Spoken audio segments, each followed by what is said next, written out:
सदर महकुमा स्थित पीएचटी बालुंकेश्वर शिव मंदिर ठारे विश्व शांति त्रयंबक महायज्ञर शुभखुंटी स्थापन हो जाइछि।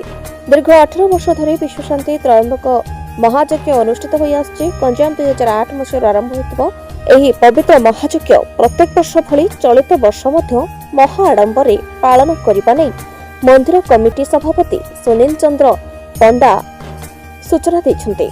ए परिप्रेक्षी तहसीलदार प्रियदर्शनी स्वाई जोगदे प्रदीप प्रज्वलन करथिले। सुदूर गाँ जिल्लारू पंडित चंद्रशेखर मिश्र समेत 10 जन सहकर्मी प्रत्यक्ष तत्वावधान में यज्ञ परिचालना दायित्व रहिबो। यज्ञ में 5 जन कर्ता बसिबा नै मंदिर मुख्य पूजक प्रदीप कुमार राणा सूचना दैछन्ते। एही पवित्र महायज्ञ ओ भव्य करिबा पई मंदिर कमिटी सदस्य बापी त्रिपाठी, रंजन कुमार रथ, सत्य पाढ़ी, अजय रथ प्रमुख उपस्थित रही कार्यक्रम को सफल करिवे बोली मंदिर मुख्य पूजक श्री राणा कहते।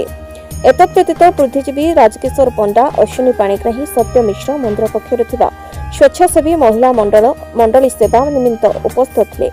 स्वतंत्र प्रतिनिधि अक्षय कुमार पीड़िका रिपोर्ट, ओडिशा न्यूज 27।